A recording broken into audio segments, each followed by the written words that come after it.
ಶ್ರೀಮದ್ ಜಗದ್ಗುರು ಶಂಕರಾಚಾರ್ಯ ಶ್ರೀ ಶ್ರೀ ರಾಘವೇಶ್ವರ ಭಾರತಿ ಮಹಾಸ್ವಾಮಿಗಳ ಸ್ವಲ್ಪ ಕಡಿಮೆ ಶ್ರೀಮದ್ ಜಗದ್ಗುರು ಶಂಕರಾಚಾರ್ಯ ಶ್ರೀ ಶ್ರೀ ರಾಘವೇಶ್ವರ ಭಾರತಿ ಮಹಾಸ್ವಾಮಿಗಳ ಪಾದಕಮಲಗಳನ್ನು ಸ್ಮರಿಸುತ್ತಾ ಎಲ್ಲ ಹಿರಿಯರಿಗೂ ನನ್ನ ವಂದನೆಗಳು.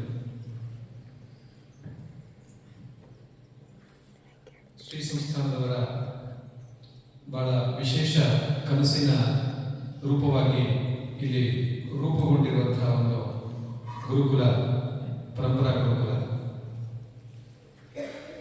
ಇದರ ವಿಶೇಷ ಅಂತಂದ್ರೆ ನಮ್ಮ ಪರಂಪರೆಯನ್ನು, ಸಂಪ್ರದಾಯವನ್ನು ಉಳಿಸಬೇಕು ಇತ್ಯಾದಿಯಾಗಿ ಅದರ ಬಗ್ಗೆ ಒಂದು ಪರಿಚಯವನ್ನು ಈಗಾಗಲೇ ನೀವು ಪಡೆದಿದ್ದೀರ. ಇವತ್ತು ನಮ್ಮ ಮಕ್ಕಳನ್ನ ಯಾವ ರೀತಿಯಾಗಿ ಕಲಿಸ್ಬೇಕು, ಅವರಿಗೆ ಯಾವ ರೀತಿಯಾಗಿ ವಿದ್ಯೆಯನ್ನ ಕೊಡಬೇಕು ಅನ್ನೋದ್ರ ಬಗ್ಗೆ ತುಂಬಾ ಆತಂಕ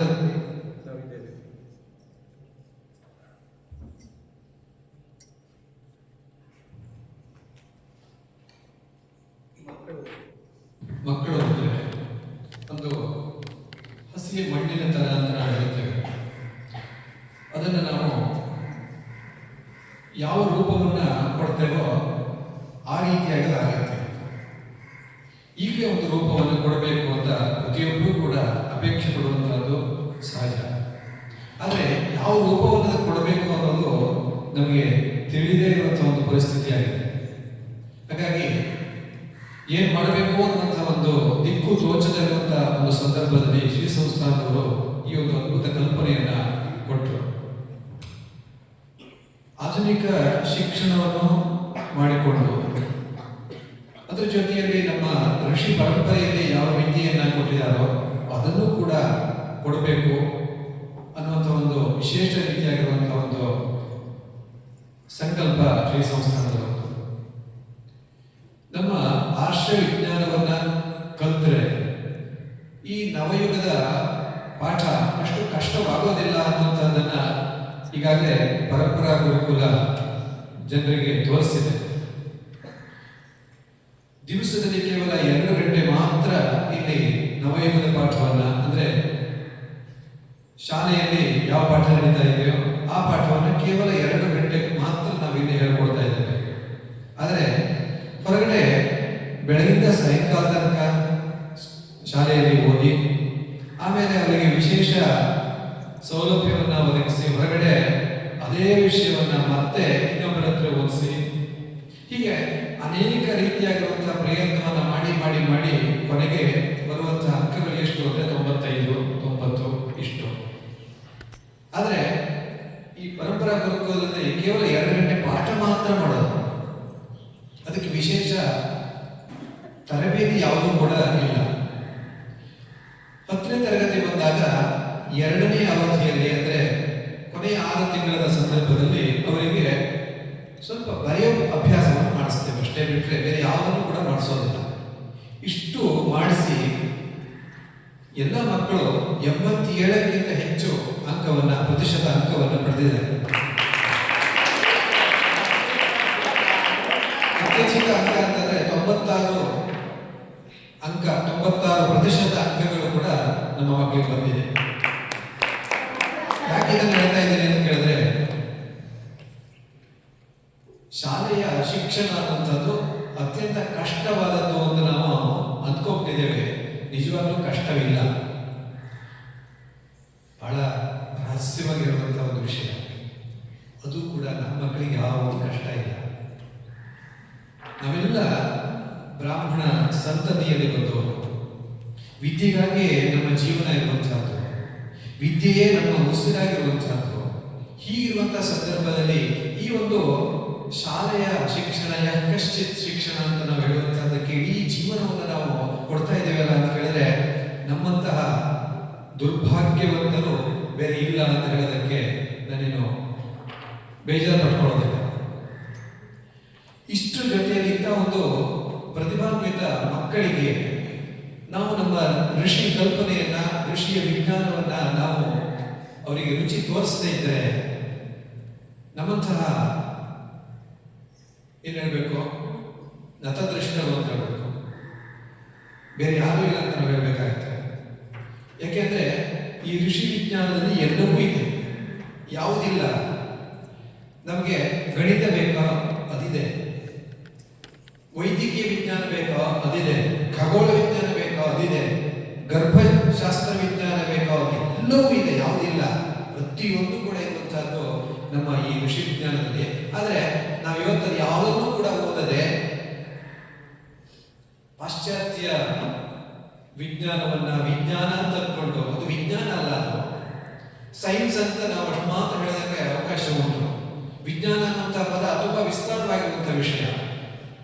ಯಾವ ಭಗವಂತ ಇದ್ದಾನೋ ಅವನನ್ನ ಜ್ಞಾನ ಅಂತ ಕರಿತೇವೆ. ಆ ಭಗವಂತರಿಂದ ಯಾವುದು ವಿಸ್ತಾರವಾಗಿರುವಂತಹ ವಿದ್ಯೆಗಳಿವೆಯೋ ಆ ಎಲ್ಲದಕ್ಕೂ ವಿಜ್ಞಾನ ಅಂತ ಕರಿತೇವೆ. ವಸ್ತುತ ಅದು ವಿಜ್ಞಾನ. ಈ ಆಧುನಿಕ ಸೈನ್ಸ್ ಅಂತ ನಾವು ಹೇಳ್ತೇವೆ, ಅದು ವಿಜ್ಞಾನದ ಒಂದು ಭಾಗ ಅಷ್ಟೇ, ಆದರೆ ಅದನ್ನು ನಾವು ವಿಜ್ಞಾನ ಅಂತ ನಾವು ಕರಿತಾ ಇದ್ದೇವೆ. ಆದರೆ ಋಷಿ ವಿಜ್ಞಾನ ಎಲ್ಲವನ್ನೂ ತಿಳಿಸುವಂತಹದ್ದು. ನೋಡಿ, ವಿಜ್ಞಾನ ಅನ್ನುವಂಥ ಶಬ್ದದಲ್ಲಿ ಜ್ಞಾನವೂ ಕೂಡ ಇದೆ. ಜ್ಞಾನ ಇಲ್ಲದೆ ಇದ್ರೆ ಅದು ವಿಜ್ಞಾನ ಆಗೋದಿಲ್ಲ.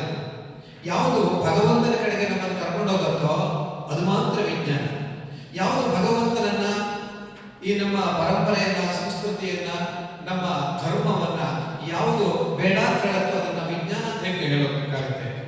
ಸಾಮಾನ್ಯವಾಗಿ ನಾವು ಅಧ್ಯಯನದ ಪ್ರಕಾರ ನೋಡಿದ್ರೆ ಈ ಆಧುನಿಕ ವಿಜ್ಞಾನವನ್ನು ಓದಿದಂತ ಅನೇಕ ಜನರು ನಾವು ಪರೀಕ್ಷೆ ಮಾಡಿದ್ರೆ ಅವರು ನಾಸ್ತಿಕರಾಗೇ ಇರ್ತಾರೆ. ಯಾಕೆ ಅಂತಂದ್ರೆ ಅಲ್ಲಿಯ ವಿಜ್ಞಾನ ನಮ್ಮ ಈ ಅಧ್ಯಾತ್ಮವನ್ನು ಅಥವಾ ಈ ಸಂಸ್ಕೃತಿಯನ್ನು, ಧರ್ಮವನ್ನು, ಈ ದೇವರು ಅನ್ನುವಂತಹ ವಿಷಯವನ್ನು ಅಷ್ಟಾಗಿ ಪರಿಗಣಿಸೋದಿಲ್ಲ. ಆದರೆ ನಮ್ಮ ಋಷಿ ವಿಜ್ಞಾನ ಈ ಮೂಲದಿಂದಲೇ ಬಂದಿರುವಂತಹದ್ದು, ಇದಕ್ಕೋಸ್ಕರವೇ ಇರುವಂತಹದ್ದು. ಹಾಗಾಗಿ ಅಂತಹ ವಿಜ್ಞಾನವನ್ನು ನಾವು ಮಕ್ಕಳಿಗೆ ಕೊಡದೆ ಯಾವುದೋ ಅಜ್ಞಾನವನ್ನ ನಾವು ಕೊಡ್ತಾ ಇದ್ದೇವೆ ಅನ್ನುವಂತಹದ್ದು ನಮ್ಮ ದೌರ್ಭಾಗ್ಯ. ಇಂತಹ ಒಂದು ವಿಶಿಷ್ಟ ಕಲ್ಪನೆ ನಮ್ಮ ಸಂಸ್ಥಾನದಲ್ಲಿರುವಂತಹದ್ದು. ಅದಕ್ಕೋಸ್ಕರವೇ ಈ ಋಷಿ ಪರಂಪರೆಯನ್ನ, ನಮ್ಮ ಸಂಪ್ರದಾಯವನ್ನು ಉಳಿಸಬೇಕು ಅಂತಂದ್ರೆ ಅದಕ್ಕೆ ನಮ್ಮ ಋಷಿ ವಿಜ್ಞಾನ ಕಲಿತು ಮಾತ್ರ ಸಾಧ್ಯ ಅಂತ. ಹಾಗಾಗಿ ಅಂತ ವಿಶೇಷ ಸಂಕಲ್ಪವನ್ನು ಇಟ್ಕೊಂಡು ಸಂಪೂರ್ಣ ಈ ವಿಷ್ಣುಗುಪ್ತ ವಿಶ್ವವಿದ್ಯಾಪೀಠ ಅನ್ನುವಂಥದ್ದೇ ಬಂದಿರುವಂತಹದ್ದು. ಅದರಲ್ಲಿ ಅನೇಕ ಗುರುಕುಲಗಳಿವೆ. ಅದರಲ್ಲಿ ಒಂದು ಪರಂಪರಾ ಗುರುಕುಲ, ಇನ್ನು ಶಿವಗುರುಕುಲ ಅಂತಿದೆ. ಅದರಲ್ಲಿ ಕೇವಲ ವೇದ ಅಧ್ಯಯನ. ಹಾಗಾಗಿ ಅವರಿಗೆ ಆಧುನಿಕ ಶಿಕ್ಷಣದ ಅಧ್ಯಯನ ಇಲ್ವೇ ಅಂತ ಹೇಳಿದ್ರೆ ಪ್ರತಿ ದಿವಸ ಅವರು ಕೂಡ 1-1.5 ಗಂಟೆ ಅದನ್ನು ಅಧ್ಯಯನ ಮಾಡಿಕೊಂಡು 10ನೇ ತರಗತಿಯನ್ನ ಪಾಸ್ ಆಗಿ ವೇದ ವಿದ್ಯೆಯನ್ನ ತುಂಬಾ ಅಚ್ಚುಕಟ್ಟಾಗಿ ಓದ್ತಾ ಇರುವಂತಹದ್ದು ಅಂತ ಒಂದು ವಿಶೇಷ ಗುರುಕುಲ ಇದೆ, ಅದು ಶಿವಗುರುಕುಲ ಅಂತ. ಆದ್ರೆ ಯಾರಿಗೆ ತುಂಬಾ ಆಧುನಿಕ ವಿಜ್ಞಾನದಲ್ಲೇ ವಿಷಯದಲ್ಲೇ ಹೆಚ್ಚು ಆಸಕ್ತಿ ಇದೆಯೋ, ಆದ್ರೆ ಅಲ್ಪ ಸ್ವಲ್ಪ ನಮ್ಮ ಋಷಿ ವಿಜ್ಞಾನವನ್ನು ತಿಳ್ಕೊಳ್ಬೇಕು ಅನ್ನುವಂತ ಆಸಕ್ತಿ ಇದೆಯೋ ಅಂಥವರಿಗೆ ಇರುವಂತಹದ್ದು ಒಂದು ಸಾರ್ವಭೌಮ ಗುರುಕುಲ. ಇದರಲ್ಲಿ ಸರ್ವ ಜನಾಂಗದವರು ಕೂಡ ಓದೋದಕ್ಕೆ ಅವಕಾಶ ಉಂಟು. ಪರಂಪರಾ ಗುರುಕುಲ ಮತ್ತು ಶಿವ ಗುರುಕುಲ ಇದು ಹವ್ಯಕ ಮಹಾಮಂಡಲದಿಂದ ಘೋಷಿತವಾಗಿ ನಡ್ಕೊಂಡು ಬರ್ತಾ ಇರುವಂತಹ ಗುರುಕುಲ. ಇದರಲ್ಲಿ ಶ್ರೀಮಂತಸ್ಥ ಬ್ರಾಹ್ಮಣರಿಗೆ ಮಾತ್ರ ಅವಕಾಶ. ಆದ್ರೆ ಉಳಿದ ಈ ಸಾರ್ವಭೌಮ ಗುರುಕುಲ ಅಂತಿದೆಯಲ್ಲ, ಅದರಲ್ಲಿ ಎಲ್ಲ ಜನಾಂಗದವರಿಗೂ ಕೂಡ ನಮ್ಮ ಭಾರತೀಯ ವಿದ್ಯೆ ಸಿಗಬೇಕು ಅನ್ನುವಂತಹ ವಿಶೇಷ ಕಲ್ಪನೆಯಿಂದ ಆರಂಭ ಮಾಡಿರುವಂತಹ ಒಂದು ಗುರುಕುಲ. ಹೀಗಾಗಿ ಈ ಎಲ್ಲ ಗುರುಕುಲಗಳ ಒಟ್ಟಾರೆ ತಾತ್ಪರ್ಯ ಎಷ್ಟು, ನಮ್ಮ ಋಷಿ ವಿಜ್ಞಾನವನ್ನು ಅರಿತುಕೊಂಡ್ರೆ ಈ ನಮ್ಮ ಆಧುನಿಕ ವಿಜ್ಞಾನ ಕಷ್ಟವಲ್ಲ ಅನ್ನುವಂಥ ಒಂದು ಸಂದೇಶವನ್ನ ಮುಂದಿನ ಪೀಳಿಗೆ ಕೊಡಬೇಕು ಅನ್ನುವಂಥ ಉದ್ದೇಶದಿಂದ ಈ ಉದಾತ್ತವಾಗಿರುವಂತಹ ಒಂದು ಧ್ಯೇಯದಿಂದ ವಿಷ್ಣುಗುಪ್ತನ ಹೆಸರಿನಲ್ಲಿ ಈ ಒಂದು ಸಂಸ್ಥೆಯನ್ನು ಆರಂಭ ಮಾಡಿದ್ದಾರೆ. ಅದಕ್ಕೆ ಅವರು ಆರಂಭ ಮಾಡಿದ್ದಾರೆ, ಅದರ ಪ್ರಯೋಜನವನ್ನ ನಾವು ಪಡ್ಕೋಬೇಕು. ಅದರಲ್ಲೂ ವಿಶೇಷವಾಗಿ ಈ ಮಠ ಹವ್ಯಕರಿಂದ ನಡ್ಕೊಂಡು ಬರ್ತಾ ಇರುವಂತಹದ್ದು. ಅದಕ್ಕೋಸ್ಕರ ಇಷ್ಟು ವಿಶಾಲವಾಗಿ ವಿಷ್ಣುಗುಪ್ತ ವಿಶ್ವವಿದ್ಯಾಪೀಠವನ್ನು ಸ್ಥಾಪನೆ ಮಾಡಿರುವಂತಹದ್ದು. ಅದರ ಪ್ರಯೋಜನವನ್ನು ನಾವು ಪಡ್ಕೊಳ್ಳೋದಿದ್ರೆ ಇನ್ಯಾರು ಪಡ್ಕೊಳ್ಳೋದು. ಹಾಗಾಗಿ ಮೊದಲನೆಯ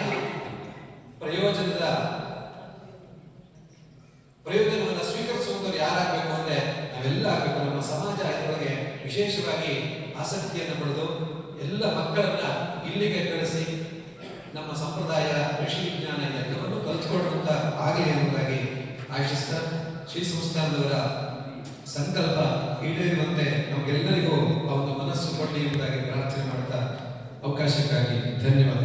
ಹರೇ ರಾಮ.